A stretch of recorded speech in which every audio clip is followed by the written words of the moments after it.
Chega dessa história de que Jesus vai voltar. Ele não vai voltar e você vai ficar chocado com o que eu vou te contar agora.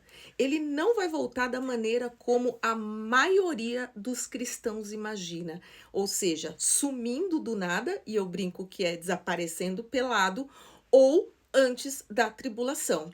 E se você tiver paciência de ficar comigo até o final desse vídeo, eu vou te contar a história completa de como essa história surgiu e o porquê que ela foi tão disseminada.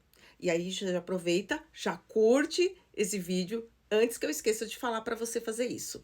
Bom, vocês perceberam que eu vim aqui numa versão, né, professora, digamos assim, e o vídeo vai ser longo. Eu não gosto de fazer parte 2, então vai ser longo. Senta, pega um café, uma coca, uma pipoca e bora lá para a história, ok? A primeira coisa que eu quero que você saiba é que antes de 1830, ou seja, antes do século XIX, não existia essa história de sumiço das pessoas, de arrebatamento via desaparecer, ok? Antes disso, a igreja ela sempre esperou uma vinda literal de Jesus que viria ao final da tribulação para restaurar a igreja e toda a humanidade. Então, sabendo disso, que essa história ela é praticamente recente, eu vou contar como ela aconteceu de ponta a ponta para que você não saia daqui com nenhuma dúvida. Vai começar em 1767. Existia um rei chamado Rei Carlos III da Espanha e ele expulsou todos os jesuítas lá do seu reino. E entre esses jesuítas tinha um padre que amava o Apocalipse e ele era chamado de Padre Manuel de Lancusa Dias, isso. Esse padre, ele faz uma publicação de um livro que se chamava A Vinda do Messias em Glória e Majestade. Segura essa informação. Aí a gente vai pular para 1827, ok? Aonde vai entrar na história Eduardo Irving. Ele era um escocês que traduziu esse livro para o inglês, ok? Mais para frente, o que acontece? A filha desse Eduardo Weaver, chamada Margaret MacDonald, não é o McDonald's do lanche Big Mac, mas a Margaret MacDonald, ela era uma jovem escocesa, neófita, né? Ou seja, ela era recém-convertida e ela passa a ter alguns sonhos. Ela ouvia tanto Lancusa e Irving falar sobre o Apocalipse e estudar a respeito que ela começa a sonhar. E nesses sonhos, ela tem um sonho de que Jesus arrebata, ou seja, leva a sua igreja, porém de uma forma misteriosa. As pessoas começam a sumir. E o que acontece? Eduardo, o Irving e o Lacunza, eles ouvem essa história e chegam à conclusão de que os sonhos daquela menina eram sonhos proféticos. Tá tranquilo até aqui? Vamos lá, vamos continuar. Então, essa menina, eles começam a difundir, então, uma ideia de que Jesus viria em 2 vezes, e não uma. Ou seja, ele arrebataria a igreja e depois, lá no meio da tribulação, no final da tribulação, teria uma segunda vinda, onde aqueles que ficaram poderiam aí ser salvos e seriam arrebatados lá no final, depois de sofrer muito, certo? Bom, depois disso, em 1830, deixa eu ver se é isso mesmo, em 1830, isso. Avery foi acusado de heresia no meio desse povo todo e ele acabou sendo expulso de lá da onde ele estava, da igreja presbiteriana da Escócia, e ele funda então a Igreja Apostólica, Igreja Católica Apostólica, exatamente. Em 1831, lá em Londres, certo?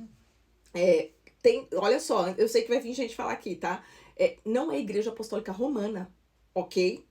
É coisa diferente, são 2 igrejas diferentes. Essa igreja ela é uma das igrejas que deu início ao pentecostalismo, tá? Então é Igreja Católica Apostólica. Tudo bem até aqui? Bom, aí o que Irving faz? Irving pega todo aquele montoado de histórias e faz uma publicação em um jornal que se chamava na época O Relógio Matutino, o que contribuiu bastante já para que essa história fosse disseminada, se não bastasse, naquela época estava tendo revoluções, muitas pestes, o mundo estava virado no giraia. Aí, então, surge uma figura chamada William Miller. William Miller, ele fala que Jesus vai voltar daquela maneira, né, na maneira do sumiço, gente, eu sou péssima com data, mas é 1874? Deixa eu me lembrar aqui. 1844, desculpa, 1844, exatamente. Ele fala que Jesus vai voltar em 1844, marca uma data, e aí é aquele rebuliço, né? Imagina. Só que acontece, óbvio que Jesus não volta. Aí aquele povo todo que tava polvorosa em volta de William Miller, eles se decepcionam tanto que eles abandonam William Miller. E sim, mas só que fica um grupo, entre eles Ellen White. E então surge quem? Adventista do sétimo dia. Mas essa informação é só uma informação adicional. O que aconteceu com... O que eu quero passar aqui com a vinda de William Miller é que se essa história já estava famosa, agora então ela fica um pouco mais. Porque eles falam, bom, ele não veio, mas ele vai vir e deve estar próximo. E aí a gente vai sumir, né? Então o povo já estava com a ideia do bendito do sumiço.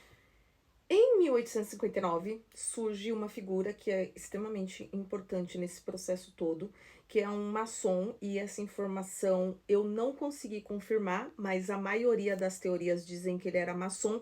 Ele era também um advogado chamado John Nelson Darby. John Nelson Darby, o que ele faz? Ele juntou todas as ideias de Irving, de Lacunza e de Margaret MacDonald, e ele simplesmente reinterpretou a Bíblia, certo? E criou a famosa doutrina dispensacionalista. Até aqui tá tranquilo? Vocês estão conseguindo entender? Gente, se qualquer dúvida, vocês podem me perguntar aqui, tá? Nos comentários. Não esquece de curtir, só para me ajudar? Então tá, posso continuar? Espero que esteja tranquilo, certo? Essa ideia, então, se popularizou muito, principalmente entre os protestantes de língua inglesa. Aí, nós pulamos de 1859 para 1900, aonde surge o bendito do Jefferson... Oh, meu Deus, como é o nome do homem? Ingerson. É alguma coisa que... Jefferson, Ingerson, eu não lembro agora direto, mas é porque ele é conhecido pelo sobrenome que é o Scofield, tá? Que se interessa muito por essa doutrina de Darby, e ele se tornou o maior fundador, não. O maior, vou usar divulgador, não era essa palavra, tá? Mas eu vou usar divulgador. Ele se tornou o maior divulgador dessa doutrina. Inclusive, ele fez uma Bíblia chamada Bíblia de Estudo Scofield, porque ele não é bobo, né? É claro, ele estudou tudo, ele queria divulgar, e aí ele lança, reinterpreta a Bíblia e cria uma Bíblia de estudo. Então, você já sabe que é daí que surgem as Bíblias de estudo. Bíblia de Estudo Scofield. O que acontece? A faculdade, olha o sistema se envolvendo para te enganar e para fazer você acreditar em coisas que não são verdadeiras. A faculdade de Oxford se interessa, sim, de uma maneira louca por essa teoria que surgiu. E o que ela faz? Ela compra muitos exemplares desse livro, dessa Bíblia de Scofield, e começa a distribuir de graça. Além da faculdade começar a distribuir de graça, as igrejas, as escolas bíblicas, os missionários começam a comprar esses livros com um grande desconto e começa a enviar esses livros via correio gratuitamente para toda a população. Imagina só o que aconteceu. Então, vocês já estão aí sabendo aonde vai parar essa história. Enfim, em 1909, a teoria de Darby do sumiço, de que todo mundo ia ser arrebatado via sumiço e que ia desaparecer do nada, já havia sido amplamente difundida por toda a América, por toda a Europa, e assim surgiu a história de que sumiríamos. Como se não bastasse, eu dei um gritinho para te assustar, porque você pode já estar dormindo, essa história é comprida, né? Como se não bastasse, miséria pouca é bobagem, quem que surge em 1990? o nosso querido amigo, escritor, Tim LaWay. Não, Tim LaWay. Como é que se pronuncia o nome dele? Tim LaWay. É isso, é Tim LaWay.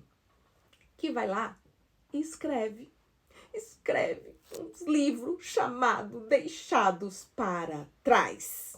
Livro esse que eu tenho a coleção completa. São 11, não vou mostrar os 11 para vocês, até porque eu emprestei também, alguns sumiram, mas eu comprei a coleção inteira e morria de medo de sumir, porque além de sumir, a gente sobe pelado, né? Porque as pessoas simplesmente evaporam e a roupa fica. Se a roupa fica, eu subi pelado. Então eu brinco que é o sumiço pelado. Com a ampla difusão desse livro, dessa série de livros, de 11 livros, se não me engano, eu acredito que são 11 livros. Vocês já perceberam que eu tenho problema com matemática, né, gente? Conseguiram perceber? Referência bíblica, quantidade de livros, data. Mas vamos lá. Esses 11 livros, eles ficaram tão populares, viraram best-sellers, que daí o Tim resolveu fazer uma bíblia de estudo, Tim LaWay também existe, e ainda fez acho que são 3 vídeos dos Deixados para Trás. Quem aí já assistiu Deixados para Trás? Exato, ele também fez os 3 filmes, e aí pronto, né? Aí acabou. Aí é isso. Aí a igreja hoje fica lá, a multidão cantando que Jesus vai voltar e que você vai sumir, né? Mas a igreja será arrebatada num piscar de olhos. É claro que essa música até tem um pouco de referência bíblica, porque em nenhum momento ela falava as pessoas vão sumir, mas a gente sabe que quando a pessoa canta isso, ela tá cantando a respeito do sumiço, né? E fora isso, gente, já teve tantas histórias de que Jesus ia voltar, a seita Testemunhas de Jeová, já um monte de datas. Eu lembro que na minha época de adolescente, tinha uma tal de que as pessoas tinham medo de ouvir a trombeta, e aí juntou um monte de gente que falaram que, olha, eu sei que já foi uma confusão com essa história, terrível. E aí, minha cabeça de autista com superdotação começou a questionar um monte de coisa. Eu falava, meu Deus, como que vai ser isso? Qual que é o parâmetro de sumiço?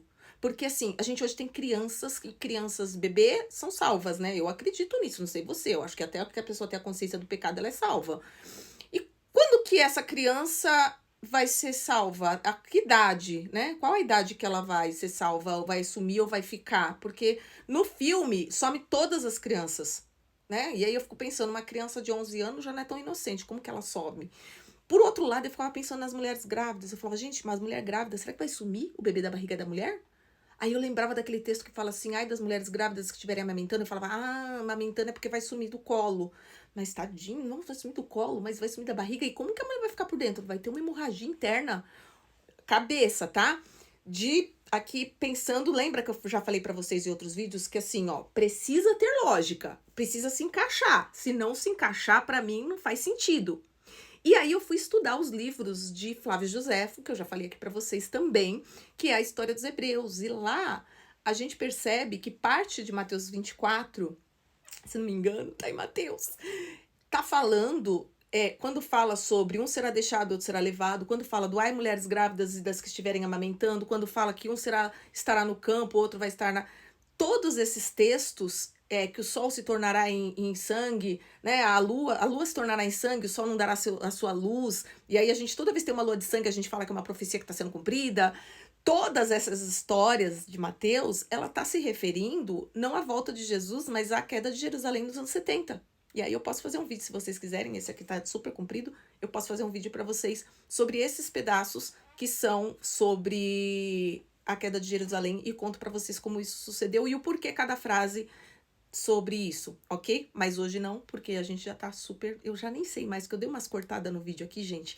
E aí eu não sei mais quanto tempo tá durando, mas é isso. Se você chegou até aqui, eu espero que não tenha ficado nenhuma dúvida. Essa história você encontra, tá? Se encontra em vários lugares, é só pesquisar, seja um bereano, não aceite o que eu tô dizendo, pesquise para saber se tudo que eu tô dizendo é verdade. Pode haver um errinho de data, um errinho de nome, pode acontecer, mas o principal é a história, que é real, é histórica, tem escritos históricos, e a igreja primitiva nunca pregou o arrebatamento. Inclusive, tem algumas histórias que dizem que as pessoas ficavam olhando para cima, esperando ver Jesus voltar, porque, como ele dizia que vinha breve, né, a não passar essa geração, e aí tem toda uma outra história, toda história, as pessoas achavam que ele vinha muito rápido. Então, elas ficavam olhando para cima. Então, gente, é isso. Se ficou alguma dúvida, coloca lá em cima, aqui nos comentários, que eu vou tentando tirar as dúvidas de vocês aos pouquinhos, tá bom?